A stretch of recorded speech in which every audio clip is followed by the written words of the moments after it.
नमस्कार, मी प्रीती खंडागळे. आपण पाहता आवाज इंडिया मराठी.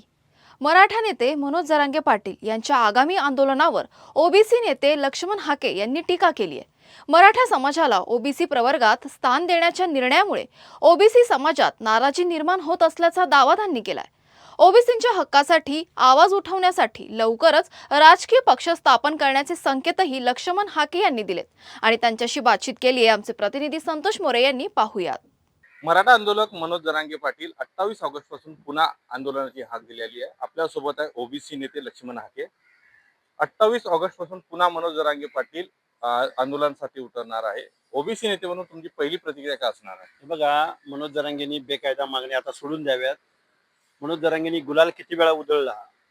मनोज जरांगेंकडं निवृत्त न्यायाधीश, वेगवेगळ्या समित्यांचे अध्यक्ष, वेगवेगळे मंत्री, वेगवेगळे डेलिगेशन्स किती वेळा गेले, किती वेळा जी आर आला. एक तर शासन जरांगेला फसवतंय का जरांगे बेकायदा मागण्या करतायत, शासनाची मजबुरी आहे किंवा खूप काहीतरी अगत्य काही शासन त्याच्या आंदोलनापुढं, याचा विचार कुठेतरी करावा. काय झालंय, मनोज जरांगेंनी उठसूट आंदोलनं पुकारावीत, फार चोथा झालाय हो त्या गोष्टीचा. पण काय झालंय, मनोज जरांगेंच्या या आंदोलनाचं जे काही परिणाम जे आहेत ते महाराष्ट्रातल्या दोन समाजामध्ये, ओबीसी आणि मराठा समाजामध्ये सामाजिक स्वास्थ्य बिघडते, दरी निर्माण होते आणि याच्यावरती राजकारणी लोक बोलायला तयार नाही. मनोज जरांगेंचं कसं आंदोलन बेकायदा आहे आम्ही डे वन पासून महाराष्ट्राला समजावून सांगतो, तरी सुद्धा ना शासन ऐकायला तयार आहे, ना आमदार खासदार ऐकायला तयार आहे. मनोज जरांगेची मागणी जर शासनानं मान्य केली तर मूळ ओबीसी वरती त्याचा काय परिणाम होणार आहे ते 12 जिल्हा परिषदांच्या निवडणुकांच्या माध्यमातून महाराष्ट्राला कळून चुकलेलं आहे.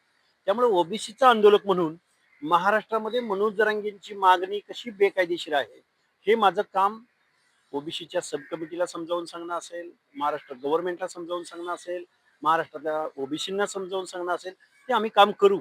पण दुर्दैव या गोष्टीचं आहे की एक अनपढ माणूस, ज्याला रिझर्वेशन पॉलिसी माहिती नाही, जो एका जातीसाठी स्वतंत्र मंत्रालयाची मागणी करतो, ते हास्यास्पद मागणी आहे हो. बावळटपणाचा कळस आहे. एका जातीसाठी कुठं मंत्रालय स्थापन होतं का हो? हे बघा, मराठा समाजासाठी सब कमिटी आहे, तशीच ओबीसी समाजासाठी सब कमिटी आहे, मंत्रिमंडळाची सब कमिटी. त्याचबरोबर वेगवेगळ्या जात समूहांचे वैधानिक मंडळ आहेत ना. पण स्वतंत्र मंत्रालय कसं असू शकतं बरं? त्यामुळे हा माणूस अनपढ माणूस आहे. माझ्या मराठा बांधवांना विनंती आहे, बाबा हो, रिझर्वेशन पॉलिसीचा हेतू काय, उद्देश काय? तुम्ही राज्यकर्ती जमात आहात, शासनकर्ती जमात आहात. महाराष्ट्रावरती गावच्या पाटील सरपंच पदापासून ते महाराष्ट्राच्या मुख्यमंत्री पदापर्यंत हर एक ठिकाणी लीड करणारा मराठा समाज आहे. त्यामुळे मराठा समाज मागासला असूच शकत नाही. हे लक्ष्मण हाके नाही बोलत, सुप्रीम कोर्ट बोलतो, अनेक आयोग बोलतात, रिझर्वेशनचं धोरण ठरवणारे आयोग बोलतात, की ज्याला लिगल ऍस्पेक्ट आहे, जे कायदा बनवू शकतात. हे अशा अनपढ माणसाच्या सांगण्यावरनं तुम्ही जर वेळोवेळी त्याला एंटरटेन करत राहणार असाल आणि त्याच्यापासून दूर पळायचा प्रयत्न कराल, तर मनोज जरांगे नावाचा माणूस एकतर तुम्हाला तरी संपवेल, नाहीतर महाराष्ट्रातलं सामाजिक स्वास्थ्य तरी बिघडवेल. तुम्ही म्हटले की ज्या प्रकारे मराठा समाजाला आरक्षण देण्यात येऊ नये, कारण की ऑलरेडी तो मराठा समाज हा मागासवर्गीय नाही. मात्र 58 लाख नोंदी सापडलेल्या आहे असं मनोज जरांगे म्हणत आहे आणि त्याच नोंदीसाठी पुन्हा आंदोलन ते करणार आहे. मात्र सरकार वारंवार त्यांच्याशी चर्चा करत आहे. आता काही दिवसापूर्वी देखील त्यांनी आंदोलन केलं होतं, त्यावेळी प्रसाद लाड त्यावेळेस तिथे गेले होते. मात्र सरकार आणि ह्यांच्यामधलं जे कॉर्डिनेशन आहे हे वारंवार आंदोलनं करतात आणि त्यावेळेस मात्र त्यावर एक तोडगा म्हणून का काढण्यात येत नाही? तोडगा आहे बघा, वास्तवाला सामोरं जायचंच नाही कुणाला, खरं कुणाला समजावून सांगायचंच नाही. आज ओबीसीचं आरक्षण या मराठा समाजाच्या डुप्लिकेट दाखल्यामुळं मूळ ओबीसी आज पंचायत राजमध्ये, लोकल बॉडीजमध्ये त्याच्या जागा पूर्णतः गेलेल्या आहे. ही वेळोवेळी आम्ही मुख्यमंत्री महोदयांना सांगितलं.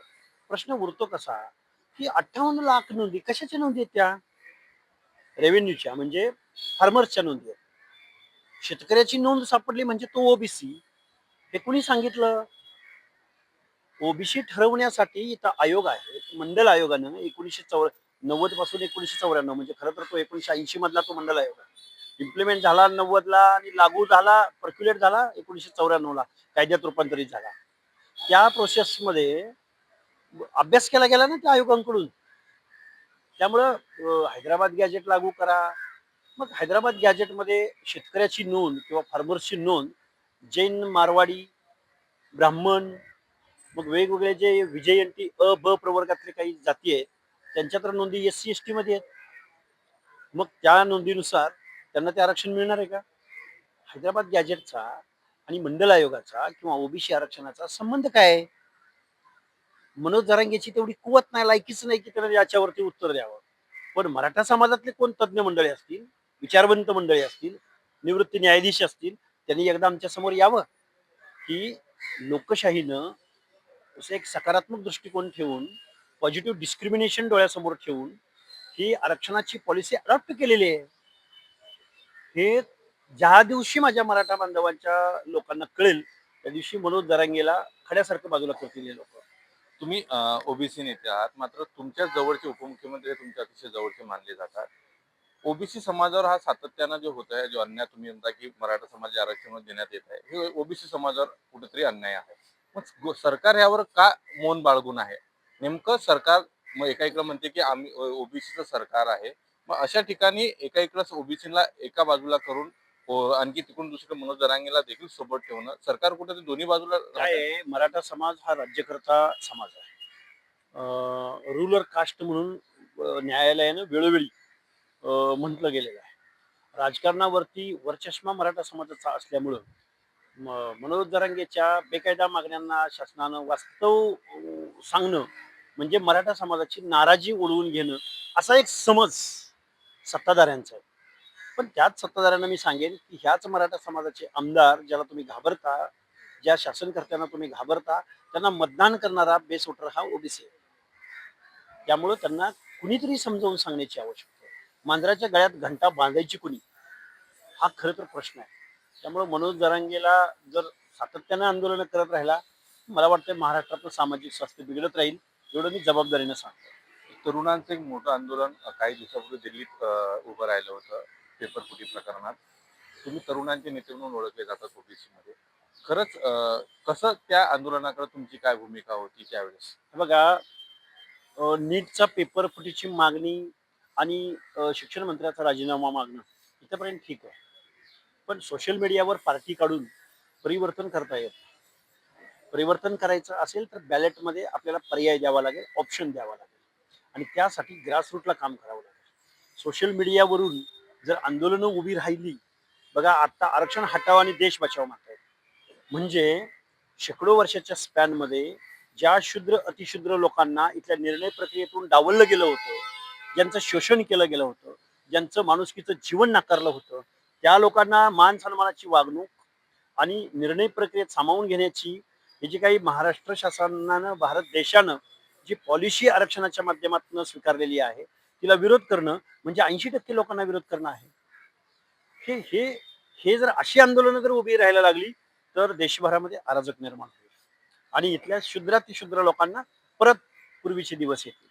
त्यामुळं ही प्रत्येक आंदोलनाकडे खूप जबाबदारीनं, बारकाईनं शासनानं पाहिलं गेलं पाहिजे. दिल्लीच्या आंदोलनामध्ये नीट पेपर फुटी आणि मंत्र्याचा राजीनामा मागणं, पेपर फुटले, पालकांच्या बाबतीमध्ये, विद्यार्थ्यांच्या बाबतीमध्ये जे काही घडलं ते घडायलाच नाही पाहिजे असं म्हणणारा 100% लक्ष्मण हाके मी सपोर्ट सुद्धा केला.